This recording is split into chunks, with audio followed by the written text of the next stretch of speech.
Bezrat Hashem, deux parachutes cette semaine, Behar ou Bechukotai, les deux dernières parachutes de le livre de Vaikra, pour terminer le troisième livre et pouvoir commencer le quatrième juste avant Shavuot. En Israël cette semaine, ils vont lire une seule paracha, c'est Behar, parce qu'ils sont en avant de nous, et là on va lire le 2 pour se rattraper, et Bezrat Hashem, le quatrième livre sera pour le monde en entier, le même livre qu'on va commencer. Parachat Behar, la première paracha. Le grand sujet de la paracha, c'est l'année sabbatique, qu'on appelle Shemitah. La Torah nous donne une mitzvah de travailler la terre 6 ans, et à la 7e la faire reposer. Avant d'expliquer cette paracha, il faudra peut-être expliquer quelques lois avant d'arriver à cette paracha pour comprendre qu'est-ce que la Torah veut de nous. Alors voilà quelques lois qui seront pour vous utiles si vous pensez de voyager dans le proche futur en Israël. Ou n'importe quel moment que vous allez voyager en Israël, ce serait très utile de savoir ces lois, car ces lois s'appliquent que sur la terre d'Israël. Ça ne s'applique pas en dehors d'Israël, c'est que sur Israël. Les lois sont les suivantes. Quelqu'un qui a un champ, un fermier, un propriétaire, n'importe lequel, il a un champ qui produit des fruits, des légumes, il a l'obligation de prélever certaines quantités de sa récolte et la distribuer. Alors on va expliquer comment ça marche. Par exemple, quelqu'un, son terrain a produit, on va dire, 1 tonne de blé, de graines de blé, c'est-à-dire des épis de blé. Maintenant, il a l'obligation de prendre 2% de cette grosse quantité et le donner à un Kohen. Il le donne à un Kohen 2% de sa récolte, de ce qui va être la récolte. Il lui reste 98%, et de cela, il donnera 10% à un Lévi. Si quelqu'un, un Lévi, le connaît, il lui donnera 10% du 98% qui lui reste. De ce qui lui reste, il donnera 10%. Mais ces 10%, cette fois, c'est pour lui-même. Mais il y a une condition à ce 10%. Ce 10% s'appelle Maaser Sheni. La deuxième dîme. La première dîme, qui est le 10%, il a donné à un Lévi. La deuxième fois, il le donnera à soi-même, mais la Torah l'oblige de la manger à Jérusalem.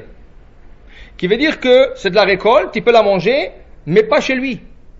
Même s'il habite Israël, il est obligé d'aller à Jérusalem, il peut le manger juste à côté du temple, ou à la région de Jérusalem, tant qu'il peut voir le temple de là où il se trouve. Ça veut dire que ça peut être sur une montagne, tant que la montagne, la vue de la montagne donne sur le temple, il peut le manger. Plus loin que ça, il ne peut pas manger. Ça veut dire que le 10% que c'est pour la personne lui-même, mais il y a une obligation de le manger à Jérusalem. Maintenant, même à cela, il y a des sous-lois qui s'appliquent. Qu'est-ce qui arrive si la personne habite trop loin de Jérusalem? Et elle ne peut pas venir avant, il y avait la mitzvah de pèlerinage, Aliyah la Regel, et c'est trop loin pour elle, il ne peut pas. Et cette année, peut-être sa femme vient d'accoucher, et lui il est occupé, il ne peut pas venir. La Torah lui donne la chance de racheter la sainteté qui se trouve dans ses fruits. Les fruits de deuxième dîme sont kadosh, sont saints, mais ils ont une sainteté qui peut se manger à la personne, mais dans un certain endroit. Maintenant, qui ne peut pas venir et manger, et s'il attendra quelques mois, tout va pourrir. Dans ce cas, la Torah lui donne la chance de racheter ces fruits. Qu'est-ce qu'il fait? Il évalue combien vaut le 10% de ce fruit qu'il veut donner. On va donner un montant, on va dire c'est $1000. Il prend $1000, il le met de côté, il mange les fruits, lui et sa famille, et le $1000, il le gardera jusqu'à la prochaine occasion qu'il montera à Jérusalem. À la prochaine occasion, il y a trois occasions de pèlerinage. Il y a Pesach, Shavuot, Sukkot. C'est les 3 grandes fêtes où on a l'obligation de monter à Jérusalem, si on peut. Et là, qu'est-ce qu'il fera cette personne avec le $1000 qu'il a mis de côté? Arrivé à Jérusalem, il ira sur le marché de Jérusalem et il achètera n'importe quoi qui est consommable. Fruits, légumes, viande, poisson, du vin, n'importe quoi qui est consommable. Il va dépenser la somme au total pour le manger. Il peut le manger lui, pas seul. Il peut le manger avec sa femme, ses enfants, des invités, mais encore avec la condition que ce soit à Jérusalem et dans un endroit où il peut voir Jérusalem. Ça, c'est le rattrapage qui n'a pas pu venir la dernière fois. Il rachètera la sainteté de ses fruits et avec l'argent, il achètera une autre fois du manger pour pouvoir le manger à Jérusalem. Ce maaser, ce deuxième dîme s'appelle maaser sheni, la deuxième dîme. Et on a un autre type de maaser, un autre 10%, qu'on appelle maaser ani, du maaser qui se donne aux pauvres. Maintenant, il y a un cycle, comment ça marche. Première année, après l'année sabbatique, première année, année numéro 1, il y a 3 prélèvements. Premier prélèvement sur le 2%, Trouma. Trouma se donne au Kohen. Deuxième prélèvement de la même année, c'est le maaser, la dîme qui est 10% de 98 qui lui reste, qui se donne au Lévi. Troisième prélèvement dans la première année, c'est le maaser sheni, la deuxième dîme. Ça c'est pour la première année. Deuxième année, ce prélèvement-là se répète sur eux-mêmes, qui veut dire Trouma 2%, maaser au Lévi 10%, et de ce qui reste maaser sheni pour la personne elle-même pour manger à Jérusalem. Deuxième année. Troisième année, on remplace le troisième prélèvement.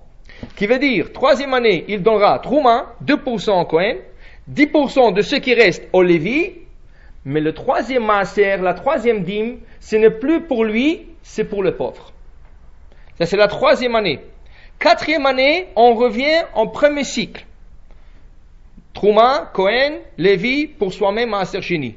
Cinquième année, Trouma, au Kohen, Lévi, et maaser sheni, pour lui. Sixième année, on remplace le maaser sheni par maaser ani.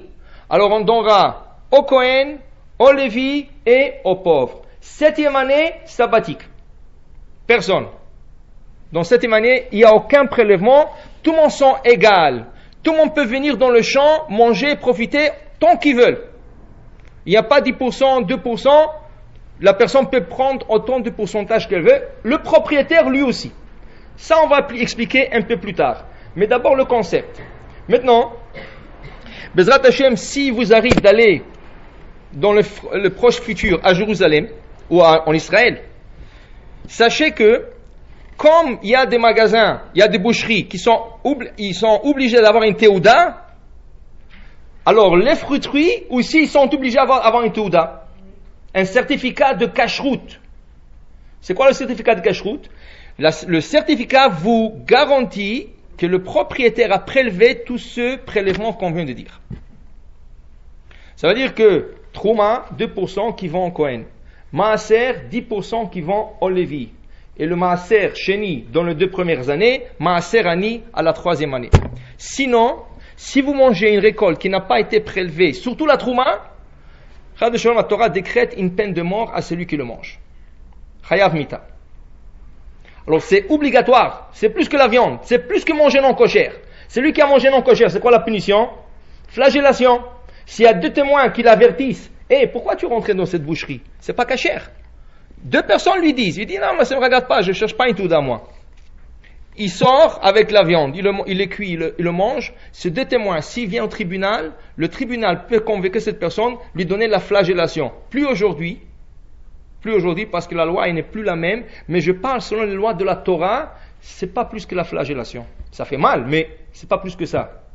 Les récoltes, les fruits, c'est pire. Chayav Mita, c'est la peine de mort. Top. Alors ça, c'est une obligation. Maintenant, vous allez en Israël. Malheureusement, c'est pas dans toutes les villes en Israël qu'il y a de la Touda. Tu vas à Jérusalem, oui, plusieurs ils ont. Tu vas à Bnei Brak, presque tout le monde ils ont. Mais tu vas dans les autres grandes villes, Natania, Tel Aviv, Haïfa, presque tu ne trouves pas. Peut-être les grands supermarchés, peut-être, mais pas tout le monde qui l'ont. C'est ça? Tu demandes à un fruitier, tu as une touda? Bétar, monsieur. Tu dis, mais je vois rien, où la touda? Mais tu vois pas Baba Sali, tu vois pas le Rebbi qui est là-bas. C'est comme ça qu'ils vous répondent. Il y a un rabbin Chacham qui lui a dit, vous savez, si toi tu serais accroché là-bas, le Baba Sali ici, je l'aurais acheté. Mais maintenant que lui il est là-bas et toi tu es ici, je peux pas l'acheter. Mais c'est ça la réponse. Bétar. S'il n'y a pas Touda, vous n'achèterez pas dans une boucherie qui n'a pas un certificat, vous achetez pas dans une fruiterie légumes ou fruits qu'il n'y a pas une Teuda. Surtout dans une année sabbatique. C'est pire. Mais on va expliquer plus tard. C'est ça? Maintenant, il y a une manière, vous êtes dans la situation, vous êtes là-bas, vous êtes quelque part, il n'y a pas une fruiterie qui porte un certificat. Qu'est-ce que vous faites? Vous pouvez le faire vous-même. Un peu compliqué, on va expliquer, vous pouvez le faire vous-même. Même dans le Patach Eliyahu, ils ont pris déjà la précaution et la notion de le faire. Si vous regardez votre Patach Eliyahu à la page 373, ils apportent là-bas toutes les lois de prélèvement. Comment? Vous allez sur le marché, vous achetez des tomates, des concombres, des fruits, des autres légumes, tout ce que vous voulez, vous emmenez des sacs. Vous l'emmenez, vous les mettez sur la table.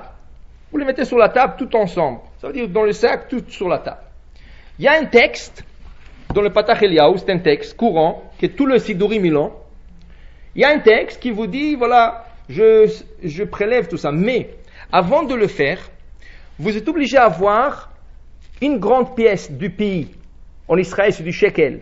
Ça, cette loi, encore, s'applique pas au Canada. Ni aux États-Unis, ni en Chine, ni en Australie, ni à aucune part dans le monde. Ça s'applique qu'en Israël. Alors vous prendrez la plus grande pièce qui se trouve en Israël. Je crois, je sais pas, mais je crois en Israël c'est le 10 shekels, le plus grand aujourd'hui. Vous avez une pièce de 10 shekels, vous la prenez et vous dites comme ça. Dans le texte, vous allez lire le texte va vous guider, le texte vous guide, qu'est-ce qui se passe exactement. Vous dites que ces fruits-là, ils sont sacrés. Maintenant, vous voulez acheter cette sainteté qui est imprégnée sur les fruits, c'est quelque chose de spirituel. On ne peut pas l'acheter. Alors on dit comme ça, c'est symbolique, mais avec beaucoup de ça veut dire du poids que cette halakha porte en elle. Vous dites que je rachète toute la sainteté de ces fruits sur 1 sou, sur la valeur d'1 sou, dans ma pièce. J'ai 10 shekels. Alors j'achète toute la sainteté de ce fruit sur 1 sou dans ma pièce. Et là vous suivez le texte, et ça dit au nord, au sud, à l'ouest, à l'est, et tout est prélevé. Vous l'achetez, ça veut dire vous le faites, vous lisez le texte. Après vous prenez par exemple de tout le tomate, vous prenez une petite tomate, vous le coupez un petit morceau. Vous prenez, je sais pas, des pommes que vous avez achetées, vous prenez une pomme, vous enlevez un petit morceau, de chaque espèce vous prélevez un petit morceau, vous le mettez dans un sac, vous le jetez à la poubelle, et là vous pouvez tout consommer. Qu'est-ce qui arrive maintenant? Vous avez une pièce qui n'est pas utilisable. Parce que la pièce en elle, il y a la kedusha, il y a la sainteté. Mais cette pièce, c'est pas pour une fois. Je rachetais la sainteté de ces fruits et des légumes sur 1 sou. Ça veut dire qu'il me reste encore minimum 999 fois encore de le faire. Et là j'achète et je fais. Le jour que vous dites, je crois que je m'approche à la fin de cette pièce, qu'est-ce que je fais? Je prends une autre 10 shekels. Et je dis que toute la sainteté qui s'est ramassée dans ce 10 shekels, je la transfère sur 1 sou dans la nouvelle pièce. La première pièce devient profane, et la deuxième, elle devient maaser, ça veut dire acheter de maaser, et je le garde de côté. C'est une pièce qu'on ne peut pas dépenser, il faut toujours la garder, il faut mettre un petit sticker maaser ou trouma pour pouvoir l'utiliser. Une fois que j'ai terminé avec cette pièce, j'enlève les stickers, j'utilise la pièce et je garde la nouvelle pièce. Ça c'est dans le cas que vous avez acheté dans une fruiterie où il n'y a pas la teuda. Alors vous le faites vous-même. Même si vous n'avez pas un Patach Eliyahu en Israël, vous aurez n'importe quel sidour, ils ont tous les sidurim, ils ont ces lois de prélèvement. Et c'est très important. Surtout, même si vous ne pensez pas aller en Israël, maintenant c'est l'été, vous allez voir à Costco, vous allez voir d'un grand marché des fruits et légumes, ils vont commencer à faire des importations des fruits et légumes de partout dans le monde. Le Chili, je sais pas, d'où ce qu'ils amènent. Israël aussi. Israël, on voit des oranges Jaffa. Israël, on voit des dattes, la marque Carmel. Israël, on voit des pastèques. C'est ça? À Costco. Israël, on voit des piments rouges. C'est ça? Et le persimo, le kaki aussi. Il s'y trouve à plusieurs magasins. Vous allez voir sur le marché, il y a des fruits d'Israël. Là, par réflexe, vous dites, ah, c'est bon, ça vient d'Israël, au contraire, c'est la Kedusha d'Israël, et je vais supporter Israël, j'ai envie de les acheter. Non. Si vous savez faire ce qu'on vient d'expliquer, oui, vous allez supporter Israël, et c'est une mitzvah de supporter Israël. Au contraire, ça serait bien. Mais si vous ne savez pas le faire, il vaut mieux de ne pas l'acheter pour ne pas se compliquer. Il vaut mieux pas acheter et se compliquer quelque chose qui est chayav mita. Alors c'est mieux, si vous ne savez pas le faire, ne l'achetez pas. Laissez-le. Si vous savez l'acheter, oui, achetez-le. Pourquoi? Toute l'exportation qui se fait en Israël, ils ne prélèvent pas les dîmes. Ils n'enlèvent pas le trumot de masrot. Ils le mettent sur la responsabilité de l'acheteur. Dans ce cas, il faut faire attention. Si vous trouvez n'importe quoi d'Israël ici, puisque ça a poussé en Israël, il faut faire attention. Surtout dans l'année sabbatique qu'on va expliquer bientôt. Ça, c'est durant les premières 6 années. Maintenant, je sais peut-être ça vous choque un peu, peut-être que ça vous étonne un peu, mais vous le faites presque chaque semaine, sans réaliser. Quand vous faites votre challah, c'est quoi la challah? Prélèvement de quoi? Trouma. C'est la trouma. C'est la trouma de la pâte. Nous, on vient de parler de la trouma de quoi? Des fruits et des légumes. Mais attention, le blé, c'est quelque chose qui pousse par terre. C'est la récolte du champ. Le blé, une fois transformé en farine, mélangé avec de l'eau, ça donne une pâte. Qu'est-ce que vous faites? Vous prélevez un morceau. Ces morceaux-là, c'est la trouma. Maintenant, attention, qu'est-ce qu'on fait avec? Alors, à l'époque où il y avait le temple, le Beth Amikdash, qu'est-ce qu'on faisait avec? On ne prélevait pas un petit poignet. Qu'est-ce que vous prélevez maintenant? Un petit poignet. Vous rentrez la main dans la pâte, vous faites votre bracha juste avant de prélever. Faites la friche chala trouma. C'est ça? Vous prélevez le morceau et vous le mettez de côté. C'est ça? À l'époque du temple, on ne prélevait pas un petit morceau comme ça. On prélevait un morceau qui donnera une miche de pain. C'est-à-dire quelque chose de respectueux qu'on puisse donner au Kohen. À qui on donnait ça? Au Kohanim. Alors on ne donnait pas. Qu'est-ce qu'il va faire le Kohen avec ça? Même pas un chalarol. Alors qu'est-ce qu'il va faire un petit morceau comme ça? Rien. Alors on donnait un grand morceau pour qu'il puisse faire un chalal l'Ichvot Shabbat. Alors on lui donnait ça. Mais le problème, aujourd'hui, il y a une condition. Le Kohen qui le reçoit, lui aussi il a des critères à respecter. Le critère, il doit être pur. Il n'a jamais touché un cadavre d'un mort, il n'est jamais rentré dans un cimetière. Alors c'est sûr, presque aucun Kohen va rentrer au cimetière. Oui. Alors maintenant, si un Kohen rentre au cimetière, il a profané sa kedusha, automatiquement il est impur. Mais qu'est-ce qui arrive si le Kohen n'est pas rentré? Il y a quelqu'un d'autre qui n'est pas Kohen, qui est rentré pèleriner au cimetière. Il sort du cimetière. Quelques heures plus tard, il rencontre M. Cohen, son ami.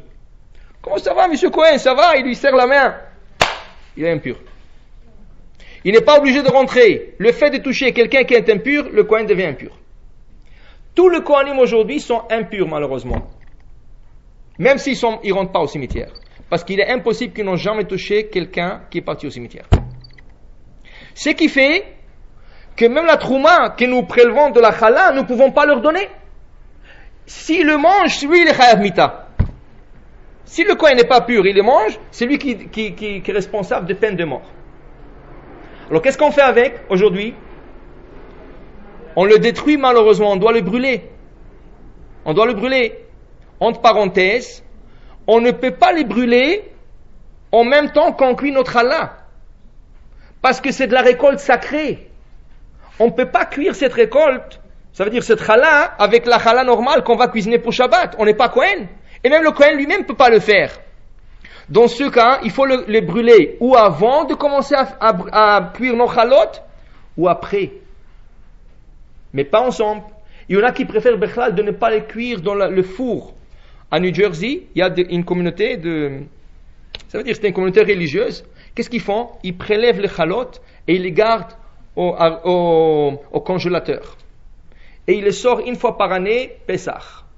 Et il les brûle tout avec le Hametz. Et c'est tout un stock. Chaque semaine, ça fait 52 minimum. 52, plus les fêtes, plus s'il y a un Sheva Brachot ou quelque chose, il a tout un stock dans le congélateur. Alors, mais il y en a qui le font. Il y en a qui le gardent ça pour le brûler à part, pour ne pas l'avoir brûlé dans son four. Mais pour vous dire que c'est sacré, on ne peut pas le cuire en même temps que la challah. Il faut ou avant, si vous le faites avant, vous le brûlez, une fois brûlé, vous sortez, vous laissez le four allumé 5-10 minutes pour qu'il brûle toute la vapeur de cette challah, et après vous rentrez votre challah. Si vous rentrez à la fin, c'est moins problématique.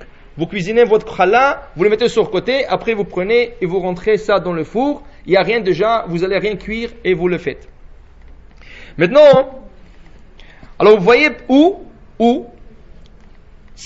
il y en a qui ne le brûlent pas, qu'est-ce qu'ils font? Ils prennent la challah, ils le mettent dans 2 sacs, 2 enveloppes et ils le jettent à la poubelle. Ça, c'est aussi valable. Vous pouvez ou la jeter, mais il faut l'envelopper avec 2 sacs. Il faut mettre dans un sac et après un deuxième sac, l'attacher et le jeter. Ça, c'est aussi possible de le faire. Pour ne pas avoir le brûlé dans le four. Mais si vous brûlez, il faut aussi respecter les règles. Comment brûler. Maintenant, regardez. Alors, on voit bien que qu'est-ce qu'on fait avec la challah? On la détruit, on la brûle. Pour que même pas un Kohen profite de cela. Imaginez-vous un peu combien de marchands de fruits et de légumes il y a en Israël. C'est quand la dernière fois que vous étiez en Israël? Chaque coin,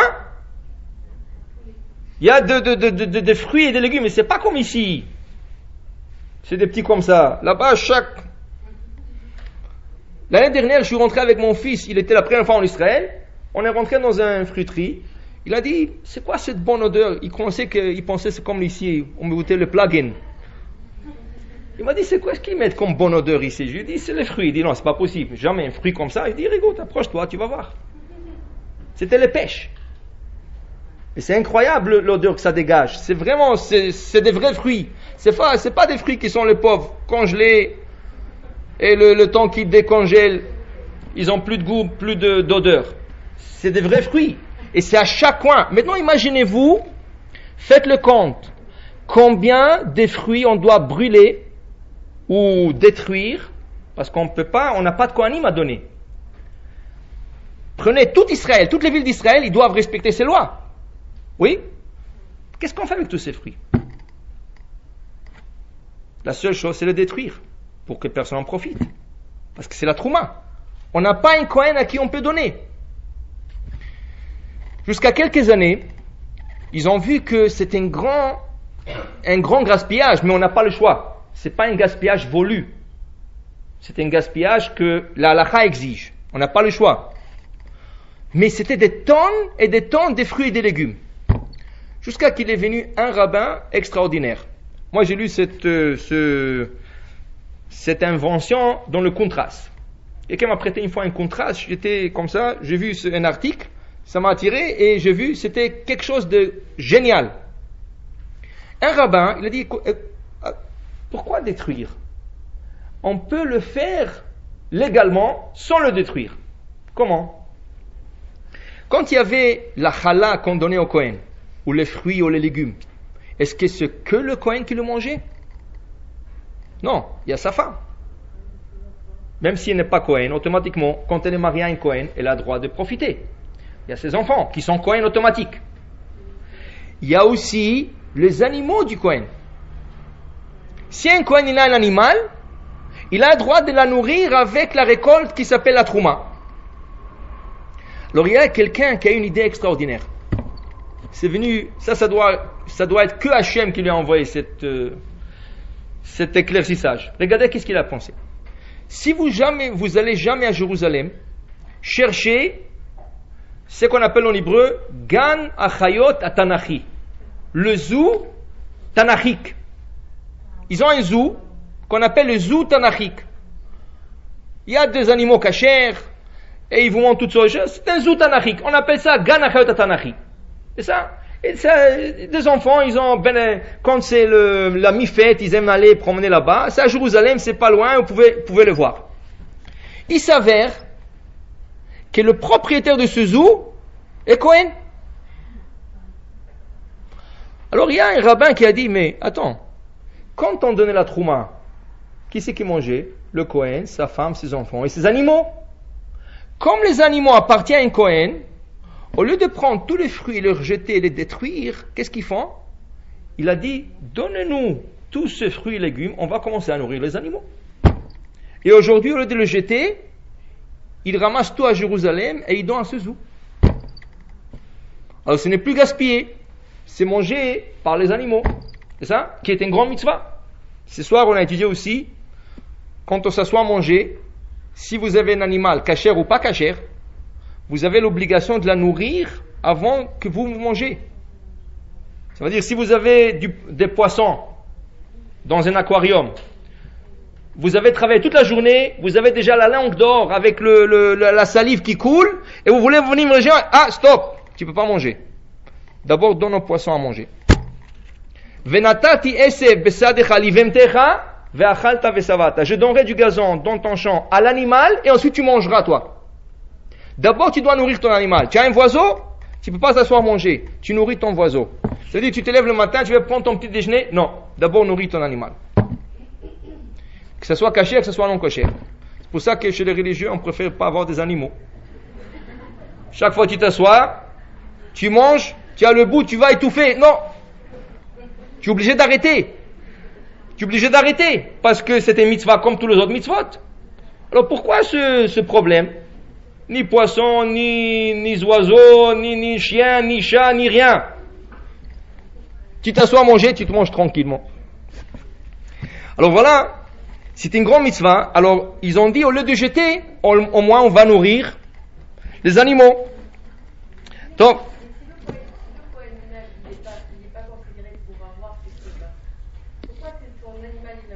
oui, l'animal est des fois plus chanceux que l'homme. Ah, c'est lui qui est impur. Par exemple, on peut prendre la chala et la donner à un enfant de moins que 9 ans. Ça veut dire, halachiquement, on aurait pu prendre cette chala, la cuire et la donner aujourd'hui à un enfant de moins que 9 ans. Tant qu'on est sûr qu'il n'est pas parti dans le cimetière. Oui, parce qu'un enfant de moins de 9 ans est considéré pur. Mais le problème, tu donnes l'enfant, qui sait qu'il ne va pas le donner à son grand frère, ou à son père par erreur, ou à sa mère, sans qu'il le sache. On préfère de le donner à personne et de le brûler. Ça veut dire qu'il y a même aujourd'hui, il y a des possibilités que l'homme le mange. Mais l'animal, il n'a pas de statut ni d'impureté, ni d'impureté. L'animal peut le faire. Donc, alors ça, c'est entre parenthèses tout ça pour vous dire que c'est très important que si vous allez en Israël ou si vous l'achetez en dehors d'Israël, les fruits et les légumes, c'est autant que la viande et plus. Il faut avoir absolument une teuda, il faut que ce soit prélevé, et si vous ne voyez pas la teuda, n'achetez pas. Maintenant, on arrive à la 7e année. La Torah nous dit, vous allez travailler la terre 6 ans, ou bashana shevi'it, et la 7e année, Shabbat, Shabbaton yel haaretz. C'est un Shabbat pour la terre. Nous avons un Shabbat une fois par semaine. La terre, elle a son Shabbat une fois par 7 ans. Ça veut dire que on travaille la terre 6 ans. 7e année, c'est un repos. C'est un repos. Pourquoi? Hachem a décrété comme ça. Cette mitzvah s'applique qu'en Israël. Cette mitzvah ne s'applique pas en dehors d'Israël. Au point que le Khatam Sofer, il explique, c'est même interdit de faire reposer la terre en dehors d'Israël. Comme il est interdit pour un non-juif d'observer le Shabbat. Quelqu'un qui est non-juif, il n'a pas le droit d'observer le Shabbat à 100%. Il est obligé de faire quelque chose pour le profaner. Le Shabbat a été donné que pour le juif. Dit le Khatam Sofer, alors si on appelle la 7e année Shabbat à la terre d'Israël, pas en dehors d'Israël, interdit en dehors d'Israël. En dehors d'Israël, la terre doit travailler durant tout ce que peut travailler, produire et doit travailler. Mais s'arrêter, non. Alors maintenant, la Torah nous donne cette mitzvah, Shabbat Shabbaton, yel haaretz. Tu peux rien faire, tu peux rien couper, tu peux rien prendre, même pas irriguer le terrain, couper les branches, rien. Sauf, il y a des lois, c'est pas le cours d'aujourd'hui, mais il y a des lois très spécifiques. Qu'est-ce qu'on peut faire, qu'est-ce qu'on peut pas faire? Au point que je vous dis, c'est tellement compliqué, vous avez un pot avec une plante, la 7e année, il faut faire attention de ne pas la déplacer au soleil. c'est comme l'irriguer. Et irriguer, c'est interdit. Parce que la plante, elle se nourrit du soleil. Il y a beaucoup de plantes qui se nourrissent du soleil. Si tu la déplaces au soleil, elle profite, c'est comme si tu l'avais irriguée et c'est interdit.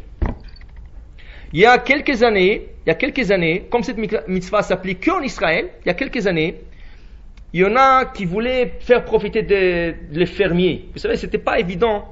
Jusqu'à quelques années, c'est pas tous les fermiers qui avaient cette émouna que la 7e année on fait rien. 7e année, tu n'es pas propriétaire. C'est ton champ, mais tu n'es pas propriétaire. N'importe qui peut arrêter la voiture sur l'autoroute, il peut s'arrêter, prendre tes oranges, tes pommes, tes poires, tout ce que tu possèdes, et tu n'as pas le droit de mettre une pancarte rentrée interdite. Tout le monde sont propriétaires. Toi aussi, tu peux rentrer. Mais comme tout le monde. Ça prend beaucoup de force et beaucoup de moyens, comme on va expliquer. Alors, il y avait un VAD, une institution, qui voulait parler à tous ces fermiers qui normalement n'étaient pas religieux. C'était des gens non religieux. Comment on va convaincre des gens qui ne sont pas religieux en leur disant, vous savez, la Torah nous dit la 7e année, il faut reposer la terre et la Torah promet. La Torah promet, la terre va produire la 6e année, tout ce qu'il faut pour la 7e et la 8e. Mais quand tu parles à quelqu'un qui n'est pas dans la Torah, il va dire, oui, garde ces histoires pour toi, c'est bon, continue à croire. Et une personne normale ne fait pas ça. Oui, c'est pas normal. Sur la normale, comment tu vas croire que la 6e année, la terre va produire pour la 6e, la 7e et la 8e, parce que la 8e, c'est rien que là que tu commences à travailler. Alors regardez qu'est-ce qu'ils ont fait, le Vaad à Shemitah. Il y avait une institution de Shemitah qui s'est ramassée. Ils ont décidé de venir chez un fermier. Il dit, c'est quoi la largeur de ton terrain? C'est quoi la largeur de ton terrain? Je sais pas. Il a, on va dire, 50 dunams qu'ils appellent, 50 acres. C'est ça? Et ils disent, écoute, tu sais quoi? On va te faire profiter. Comment ils le font profiter? Ils ont vendu, il y a quelques années, ils le vendent chaque année aussi, dans l'année sabbatique. Ils vendent à tout le monde, hors d'Israël, 2 pieds carrés, 2 mètres sur 2 mètres, c'est ça? Pour $18. De 50 acres, ils divisent le champ en 2 pieds carrés, 2 mètres sur 2 mètres, et ils trouvent des sponsors à $18. Maintenant, qu'est-ce qui arrive? Tout l'argent, ils le donnent aux propriétaires pour qu'ils puissent souvenir l'année de Shemitah. D'autre part, ceux qui sont en dehors d'Israël, ils profitent. Parce que ceux qui sont en dehors d'Israël, ils n'auront jamais cette mitzvah. Et c'est une mitzvah qui fait partie, ce sont des mitzvot. Comment moi je peux avoir le mérite d'observer l'année sabbatique en Israël? J'ai pas un terrain. Alors qu'est-ce qui arrive? Vous achetez un morceau de terrain, 2 pieds carrés à $18, c'est à vous. Pour 1 an. Vous l'achetez, c'est un contrat qui vous dit, durant 1 an, le terrain va... Qu'est-ce qui arrive maintenant? C'est quoi la mitzvah? De reposer la terre. Vous irriguez pas, vous labourez pas, vous semez pas, vous faites la mitzvah à 100%. L'argent va au propriétaire pour le faire profiter. Et d'autre part, le juif de diaspora ont la mitzvah de faire cette mitzvah. Avant ça, qu'est-ce qu'on faisait? Avant ça, il y avait un grand débat. Parce que le grand rabbin d'Israël, Ravadia Yosef, il disait qu'il fallait vendre tout le terrain des fermiers israéliens à des non-juifs. À qui? À des arabes. Maintenant, il a dit, puisqu'il s'est vendu à un arabe durant 1 an, l'arabe a le droit de continuer à travailler, labourer, semer, irriguer, récolter, tout faire sur le terrain, parce que ça n'appartient plus à un juif. Mais les rabbins ashkénazes se sont opposés. Il dit, ça s'appelle détourner la loi. Comment tu le vends à un arabe? Ça veut dire que tu as détourné la loi et tu continues à travailler la terre. Or que la Torah, qu'est-ce qu'elle veut? Shabbat, Shabbaton. Que la terre se repose. Mais là, tu fais travailler la terre encore. Ils sont opposés. L'argument de retour était quoi? De Ravadia Yosef. Mais attends. Aujourd'hui, cette mitzvah est d'ordre toraïque ou rabbinique? D'ordre rabbinique. Cette mitzvah, elle est d'ordre toraïque que quand il y a le Beth Amikdash, le temple. Qu'est-ce qu'il existe cette mitzvah? Regardez. La Torah nous dit, vous allez faire chaque 7 ans une année sabbatique, et vous allez répéter ces cycles 7 fois. 7 ans, année sabbatique. 7 ans encore, année sabbatique. 7 fois comme ça, c'est combien? Ça fait 49 ans. Ou Bishnat HaChamishim Shana, et à la 50e année, vous allez sonner le shofar, jour de Kippour. On appelle ça l'année des jubilés. On sonne le shofar dans le grand tribunal de Jérusalem. Et on annonce l'année de jubilé, l'année Shnat HaYovel, Hamishim Shana, 50 ans. Mais quand il y a le Beth Amikdash, quand le temple existe, quand il n'y avait pas le temple, cette mitzvah, elle est d'ordre rabbinique, parce qu'on ne peut plus sonner le shofar. Elle est d'ordre rabbinique. Alors Rabbi Yosef dit la chose suivante. Attendez. On a une mitzvah dans l'année qu'on détourne un peu la loi. Il y a une mitzvah où tu détournes un peu la loi. On vient de la passer pas longtemps. Pessah. À Pessah, il est interdit de consommer le chametz. Pas seulement de consommer le chametz, de posséder le chametz, il est interdit. Qu'est-ce qu'on fait, ou qu'est-ce que vous faites, ou qu'est-ce que n'importe qui fait quand il y a un peu de chametz qui lui reste, et c'est une grande, par exemple, une béquerie. Qu'est-ce qu'ils font avec tout le chametz qu'ils ont? Ils le vendent. Chametz, c'est une interdiction rabbinique ou toraïque? Toraïque. C'est de la Torah. Celui qui consomme chametz, c'est chayav karet, c'est un entranchement de l'art de la vie. C'est une interdiction toraïque. Et quand même, les gens se permettent à le vendre. Et c'est acceptable. Il y a certains rabbins ils disent c'est bon. Bon, certaines opinions. Il y en a qui préfèrent non, il y en a qui préfèrent que les choses crues. Mais il y a des manières à travailler avec cette interdiction. Une vente est valable.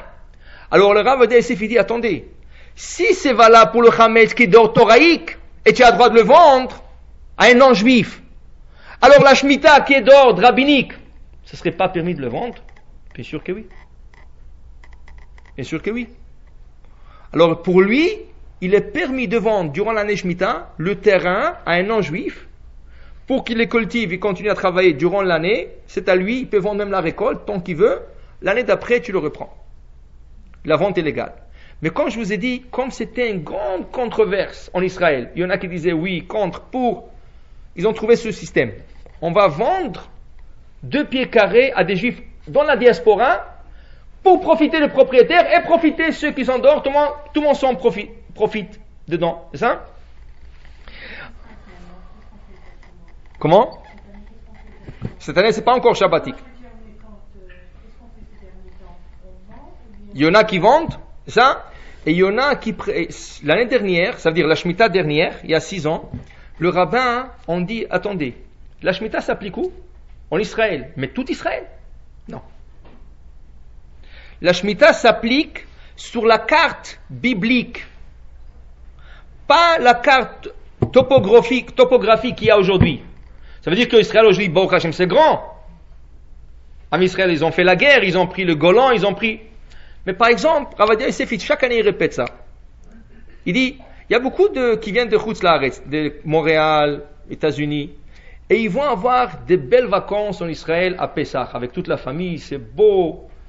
Tu veux profiter d'Israël, du soleil, la plage. Où est le premier endroit qui vient en tête? Et c'est quoi le plus grande publicité en Israël d'aller? Elat. C'est beau, c'est pas cher, c'est cachère, c'est tout ce que vous voulez. Le problème, Elat ne fait pas partie d'Israël. Tu aurais fait mieux de rester en Canada. Tu n'as rien fait, tu as gaspillé des billets d'avion. Bon, tu voulais avoir une petite vacance, c'est bon, mais pas en Israël. Tu voulais profiter d'Israël, pas en Elat. Parce que sur la carte biblique, Elat ne fait pas partie d'Israël. Elle fait partie de la région d'Israël, oui. C'est à nous. Mais en vérité, Elat appartient à l'Égypte. Elle est au sud. Ça? Non, c'est sûr que non. Grande question sur Gaza. C'est ça? Il y en a qui disent qu'il appartient à Israël. Machloket. C'est pas rien que pour la Shemitah. Alors il y a des rabbins qui ont dit, attendez, il y a des parties en Israël que sur la loi, dans la loi d'Halacha, ça veut dire dans les applications des mitzvot, c'est pas Israël. Pourquoi pas cultiver ces endroits? Et là, il fait chaud, mais c'est bon. pour tout ce qui a besoin de la chaleur. Les citrus, ils ont besoin de la chaleur. Les étrogues ont besoin de la chaleur. Il y a des fruits et des légumes. Alors, qu'est-ce qu'ils ont dit? On va cultiver Elat. Alors, ils vont commencer à acheter des terrains et planter dans ces régions. Ça va pousser en Israël. Il n'y a pas de mitzvah de le faire reposer. Et là, on peut acheter. Et le propriétaire n'a aucun péché. Alors, il y a des manières de faire. Alors maintenant, c'est pas rien qu'Elat. Il y a des autres endroits qui sont, ça veut dire qu'ils sont pas exactement dans la carte. Si vous voulez voir, par exemple, si vous avez le temps un peu Shabbat, regardez, pas tout le Chumash, dans certains Chumash, à la fin du Chumash, vous avez la carte biblique. Parce que dans le livre de Devarim, le 5e livre, là-bas, la Torah décrit toutes les frontières d'Israël que la Torah nous a données. Maintenant, quand ils nous ont fait la guerre, on n'avait pas le choix que de se défendre et on a pris un morceau de terrain par la loi civile ou par la loi de l'ONU, ça nous appartient. Ça fait partie d'Israël. Mais pas pour les applications du mitzvot. Alors si vous voulez voir, par exemple, le chumash bleu, Har Scroll, il y a des autres chumashim. C'est pas rien que ce chumash. Plusieurs chumashim, à la fin du 5e livre, qui est Bamidbar, vous allez trouver une carte, la carte biblique, et vous allez voir Elat, tout à fait en bas, elle ne fait pas partie. Alors si vous planifiez des vacances, pas d'été et de Pessah, et vous voulez être en Israël, Elat c'est le dernier choix. Peut-être pour la mi-fête, vous pouvez aller visiter, mais pour la fête, quelqu'un m'a raconté, il a fait ça cette année, il m'a raconté, le premier soir de Seder, il m'a dit qu'il n'y avait même pas, dans la salle à manger, il n'y avait même pas mettre une épine. Rien. Tu ne pouvais même pas mettre rien, même pas un stylo, par terre. Rien. C'était craqué, il m'a dit. Deuxième soir arrive, lui il était bien habillé, sa femme, ils arrivent, personne. Il y avait une famille de 30 personnes à table, avec une table, et lui et sa femme, et ses 2 enfants. Il pensait que les gens vont venir. Il m'a dit, il a fait les Seder tout seul. Il n'y avait personne. C'est ça? Alors, Elat, c'est pas le choix d'aller à Pessah. Mais de toute façon, pour ces lois-là, pour vous dire que il y a des endroits où cette loi, même en Israël, ne s'applique pas. Alors, qu'est-ce que la Torah veut? La Torah veut qu'on fait reposer la terre. Maintenant, regardez. On va prendre un petit midrash. Peut-être vous l'avez écouté, peut-être pas. Peut-être le contexte est familier. L'histoire, c'est l'histoire de Korach. On va lire dans quelques semaines l'histoire Korach. Korach, c'est le cousin de Moshe Rabbeinu. Et Korach veut dénommer Moshe Rabbeinu et prendre sa place. Ou plutôt la place d'Aaron, à Cohen, le grand prêtre. Dit le Midrash, Korach, la Torah le dit plutôt, Korach est arrivé de convaincre tout le peuple d'Israël à son côté. Tout le peuple d'Israël à son côté. Au point que la Torah dit que le lendemain, quand ils étaient avec Korach, Akadosh Baruch Hu donne ordre à Moshe et à Aaron et à leur famille exclusivement de se séparer de tout le peuple, car tout le monde va être englouti. Tout le monde va mourir. Moshe y prie pour que ce décret n'arrive pas. Il a réussi d'épargner tout le peuple d'Israël. 300 personnes sont mortes. Que Korach et sa famille, Datan, Vaviram et leur famille. Le Midrash, il veut comprendre comment est-ce possible que Korach a réussi de convaincre tout le peuple d'Israël contre Moshe Rabbeinu, après le don de la Torah. Après que Moshe Rabbeinu est monté à Sinaï, et après qu'on a vu que Dieu lui a parlé, et Dieu lui dit, je te parle en public pour qu'ils comprennent que toi tu es mon messager, et ils le croient, car ils l'ont écouté avec leurs oreilles, ils l'ont vu avec leurs yeux. Comment est-ce qu'il est possible que Korach a détourné l'esprit de tout le monde? Il fallait avoir un argument, quelque chose, une bombe atomique, pour tourner dans inouï. Ça a pris inouï pour détourner tout le monde contre Moshe Rabbeinu. Le lendemain, après qu'il leur a parlé, toute la nuit, il a tourné dans la maison, tout le monde était contre Moshe Rabbeinu. Regardez qu'est-ce que nous dit le Midrash. Le Midrash, il dit, Korach ramasse tout le monde, et il leur dit, vous savez, on vient de recevoir la Torah. Mais vous croyez pas s'il y a des choses qui sont très bizarres dans cette Torah? Vous croyez pas que Moshe Rabbeinu a dû inventer ce livre? Comment? Il dit, je vais vous raconter une petite... Korach, il dit, je vais vous raconter une petite histoire. Il dit, il y avait une veuve avec ses 2 filles, 2 jeunes filles qu'elle doit marier. Le mari, malheureusement, est décédé. La femme est là, seule. Elle a un petit morceau de terrain que son mari lui a laissé. Un jour, elle vient pour préparer ce terrain pour semer. Vient Aaron et Moshe. Madame, fais attention que quand tu vas labourer le champ, il ne faut pas le labourer avec le taureau et l'âne attachés ensemble. Ça s'appelle Kil'aim. Alors fais attention. Il ne faut pas le faire. Donc, la pauvre, elle, comme elle est veuve, elle n'avait ni taureau, ni âne. Mais quand elle est partie demander au voisin, elle dit, tu sais quoi, je te prête mon taureau. L'autre dit, tu sais quoi, je te prête mon âne. Parce qu'il faut au minimum 2 animaux. Et là, Moshe Rabbeinu dit ça, il dit, comment je vais faire? Donc, je vais faire rien qu'avec le taureau, ça va être difficile, je vais le faire. Une fois que le champ est labouré, la madame, elle vient pour semer. Elle veut planter. Vient Moshe Aaron encore, madame, fais attention. Tu sais que tu ne peux pas planter n'importe quoi ensemble. Il faut séparer les grains. Il faut mettre le grain de blé seul, le grain d'orge seul, les autres grains seuls. Il faut faire des sillons avec des grains différents, chaque espèce à part. Maintenant, Korach dit, mais cette madame la pauvre, elle est partie demander à tout le monde, donnez-moi un peu ce que vous avez. Quelqu'un lui a donné un sac de grains de blé, l'autre lui a donné un sac de grains d'orge. Elle a tout mélangé déjà. Toute la nuit, elle s'est assise à trier le blé, et à trier l'orge, et à trier toute la pauvre, elle a travaillé, des nuits, elle a travaillé pour séparer tout. Donc elle a dit, bon, kapara, yalla, elle sème, c'est ça? Dès que ça pousse, vient Aaron, seul. Madame, n'oublie pas, moi je reçois 2%, hein. Il faut que tu me donnes 2%. Comment? J'ai à peine? Non, il faut que tu me donnes 2%. Donc, elle lui donne 2%. Dès qu'il termine, vient Moshe Rabbeinu. Qu'est-ce qu'est Moshe Rabbeinu? Lévi. Madame, moi c'est 10%. Donne-moi 10%. Dis comment? 10%. Et après on lui dit, Maaser Sheni, Maaser Ani. Là, elle a vu que c'est pas rentable cette affaire. Elle dit comment?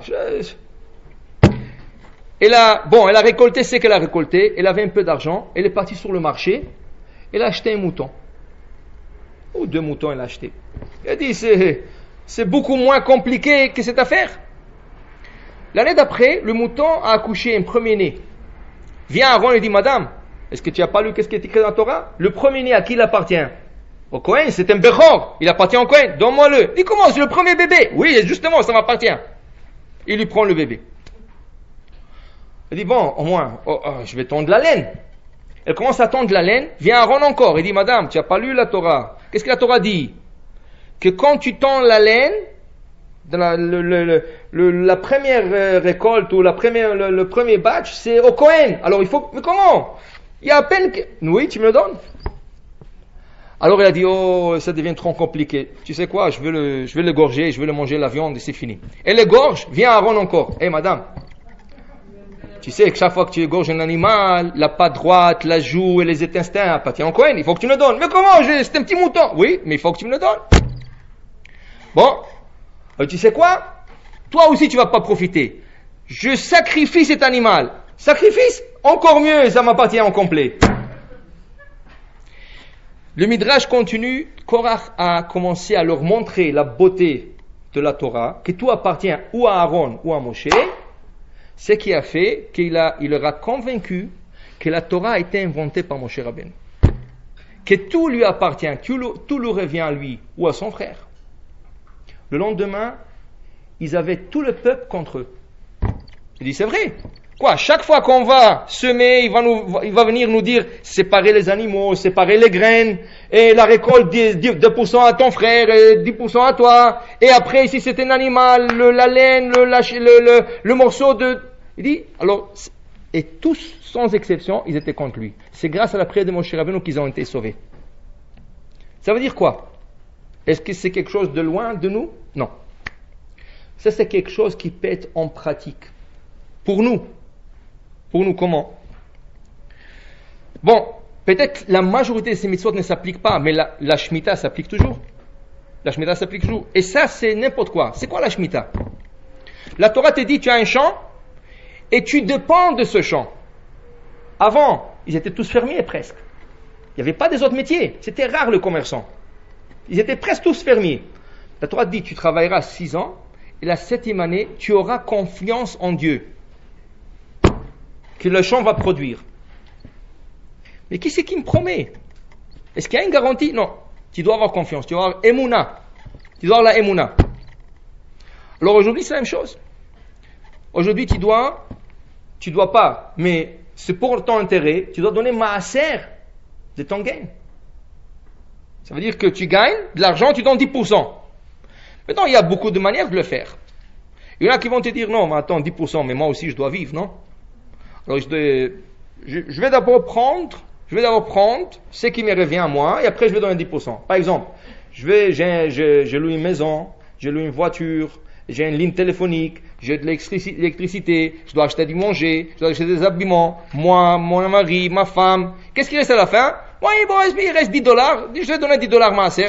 $1, c'est pas grave. Il y a quelqu'un d'autre qui va venir et dire, non, il faut donner maaser. Moi, je donnerai 10 bruts. C'est que ça donne. C'est un test d'Emouna. Il y en a quelqu'un qui va venir, un Korach, qui va vous dire, mais tu es fou. Tu vas commencer à donner maaser et tout. Qu'est-ce qui va rester pour toi? À la fin, tu auras besoin de la tzedaka. Il va te convaincre exactement comme Korach a convaincu tout le monde. Mais regardez, j'ai vu ce matin quelque chose d'extraordinaire. Qu'est-ce que c'est Emouna? Vous savez, il y a 2 choses. J'ai toujours cherché et aujourd'hui je l'ai trouvé. Il y a 2 langages chez nos sages.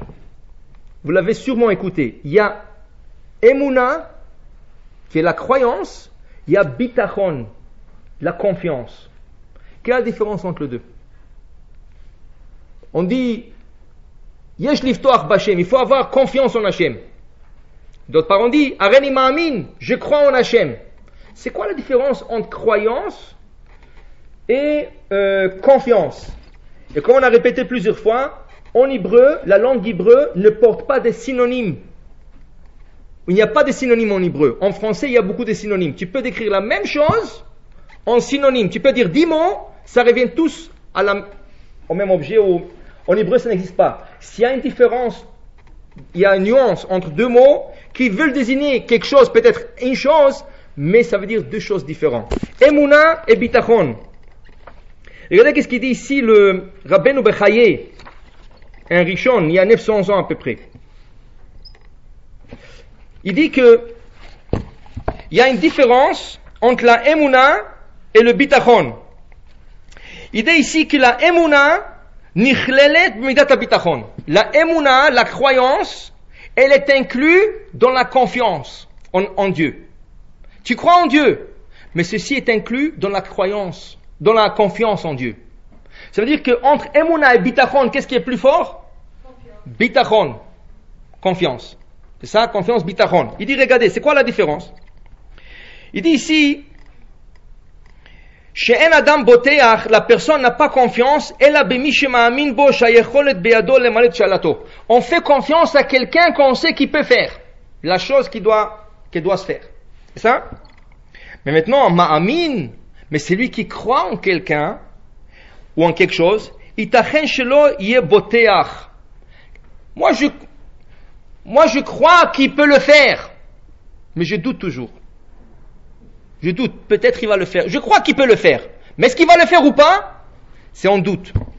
Mais quand je fais confiance à quelqu'un, c'est à 100%.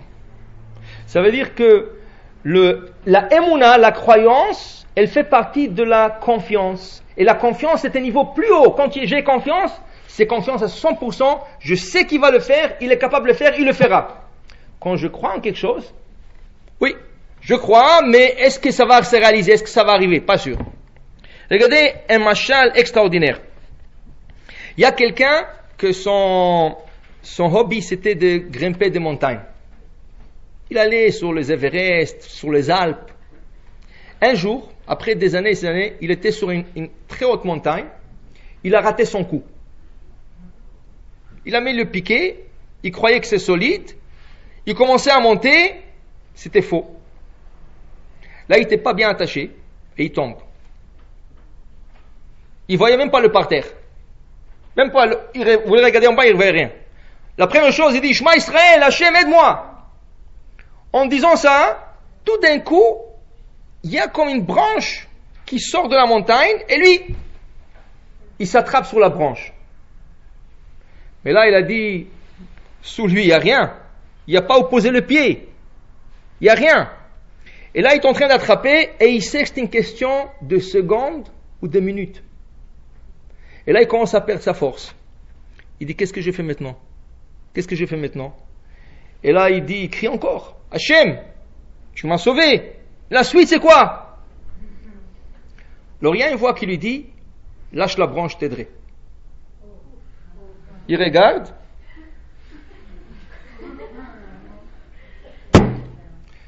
Question pour vous, qu'est-ce que vous auriez fait? Est-ce que vous auriez confiance?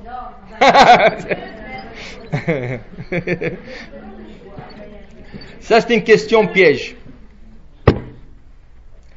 Qu'est-ce que c'est confiance? Hachem nous aide dans beaucoup de situations. Et quand on a vraiment besoin, on regarde de manière naturelle. Le miracle n'est pas là. Mais il m'a aidé l'autre fois. Est-ce qu'il va continuer à m'aider? Ok? Regardez qu'est-ce qu'il dit Rabbeinu Bechaye. Pourquoi la croyance est pas si forte? Pourquoi la croyance est pas si forte comme la confiance? Confiance c'est plus fort. Croyance c'est pas si fort. C'est fort mais c'est pas si fort. Pourquoi? Il dit quand tu m'amines, quand tu crois en quelque chose, tu sais que tout dépend de toi aussi, de tes actions. L'exemple de la Torah, je vous donne un exemple. Yaakov Avinu. Yaakov c'est un patriarche. Et selon nos sages, c'était le patriarche le plus élevé au niveau spirituel. Bechira Avot, le choisi de tous les patriarches. Il va 22 ans à Haran. Avant d'aller, il est en risque de se faire tuer. Hachem l'a sauvé. Il arrive à Haran, il y a son beau-père qui essaie de le rouler de tous les côtés. Hachem l'a sauvé. Il a marié Rachel et Léa. Il demande à Hachem d'avoir des enfants, il a 11. Il demande à Hachem d'avoir une robe et du pain à manger, il a toute une richesse. Après 22 ans, il revient en Israël. Il a peur. Vaïra Yaakov. Et Yaakov a peur. Il dit Rachid, de quoi tu as peur? Mais tu es un tzaddik. Tu es un patriarche. Si toi tu as peur, qu'est-ce que tu laisses à tes enfants? Dit Rachid, il a peur pourquoi? Peut-être il a pu faire une mauvaise action, que toutes les promesses que Dieu lui a fait dans son songe, avec l'échelle, avec les anges, et à Dieu lui promet, je te protégerai là où tu iras dans le monde, je te donnerai à manger, et tu retourneras en bonne santé, avec des femmes, des enfants, chez ton père, et voilà, tout s'accomplit, et Yaakov tremble. Parce qu'il y a son frère qui veut le tuer. Bon, mais avant il voulait te tuer, il t'a sauvé. Ton beau-père voulait te rouler, il t'a sauvé. Qu'est-ce que tu as peur maintenant? De quoi tu as peur? Dit Rashi, il a peur, peut-être qu'il a fait une action, qu'à cause de cette action, tout son mazal va changer. Dit le Rabbeinu Bechaye, ça c'est la croyance. La croyance, je sais, je crois en Hachem. C'est sûr à 100%. Areni ma'amin be'emuna shlema. Je crois avec une émouna complète qu'Hachem existe, qu'Hachem est là, Hachem récompense, Hachem donne tout. Mais peut-être que je peux faire quelque chose que je ne mérite pas. Mais quand vous avez le bitachon, tu sais quoi, je ne mérite pas. Mais à Dieu m'a fait tellement de choses, jusqu'à date, il continuera à le faire. Même si je ne mérite pas. Je n'ai pas toujours mérité, il l'a fait. Il continuera à le faire. Et c'est bitachon. Alors si vous êtes dans une situation où vous êtes une main attrapée sur une branche, en bas, on ne peut même pas voir le bas. Mais on sait déjà, en tombant, on a fait Shema Israël et Hachem nous a envoyé une branche pour s'attraper. Et Hachem te dit, lâche et aie confiance. C'est à vous à savoir quoi. Voilà. Vous le débattrez après le cours. Bon, si vous avez des questions, oui.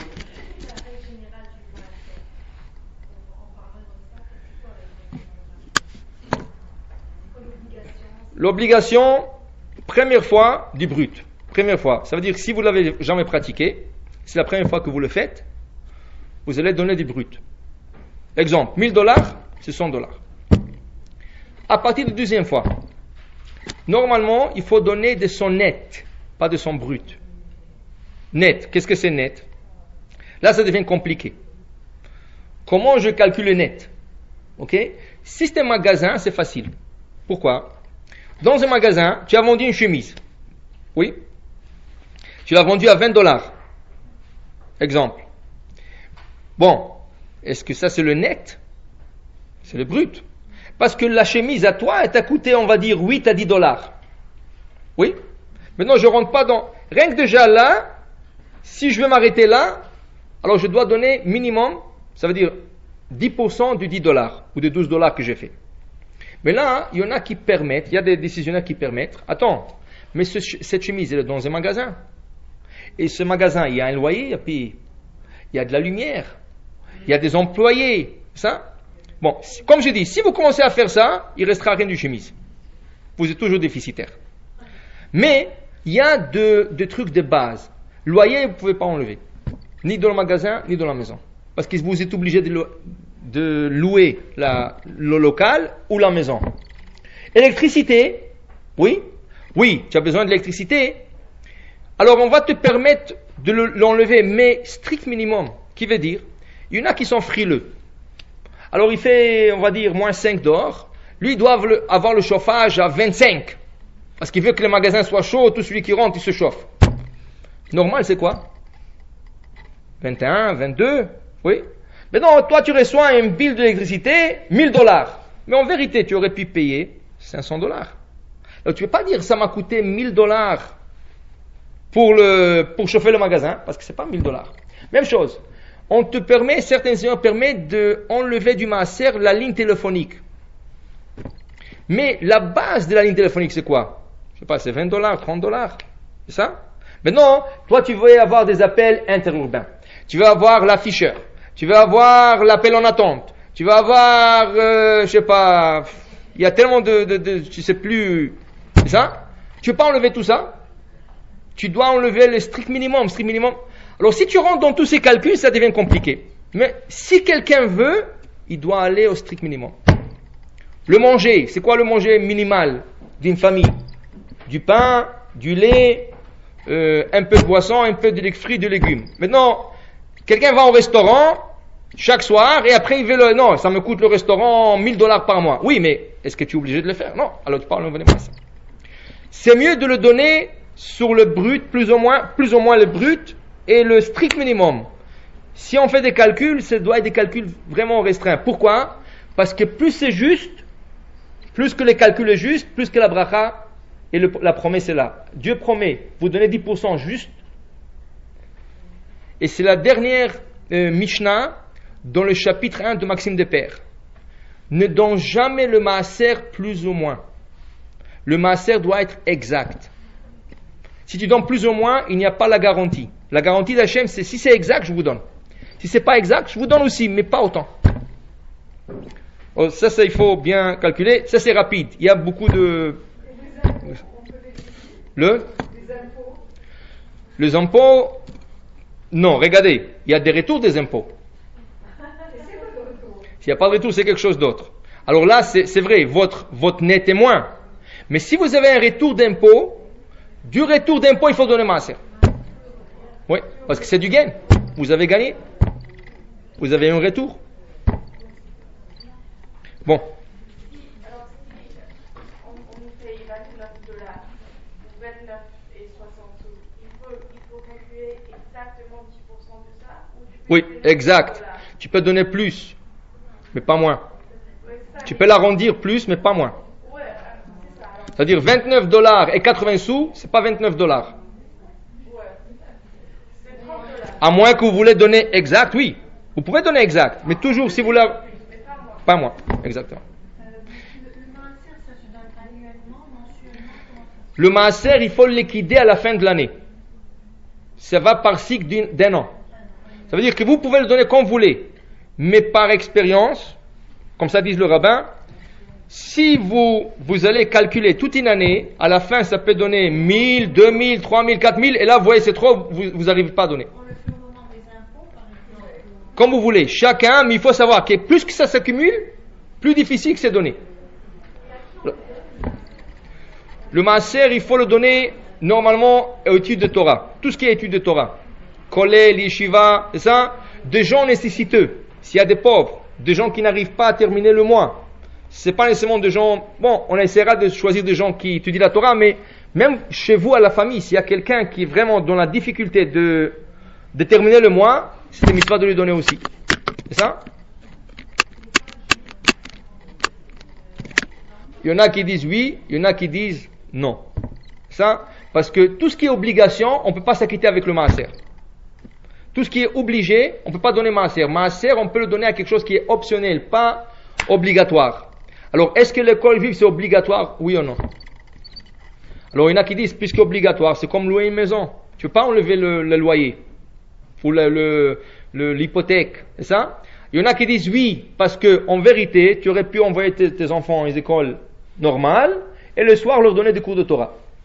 C'est un débat. Si une personne peut s'abstenir, c'est mieux. Si elle ne peut pas vraiment parce que c'est trop, alors combien vous aurez payé dans une autre école? Mieux, un peu moins que cette école que vous envoyez. On va dire c'est $1000. Et là, il vous charge $3000. Alors la différence entre le 1000 et le 3000 qui est 2000, vous pouvez donner le maaser. Comptez le 2000 comme maaser, on va dire. Bon, c'est pas court maaser ce soir, mais bon. Alors rapidement, on va pas trop tarder, rapidement, in halakha, si vous vous rappelez,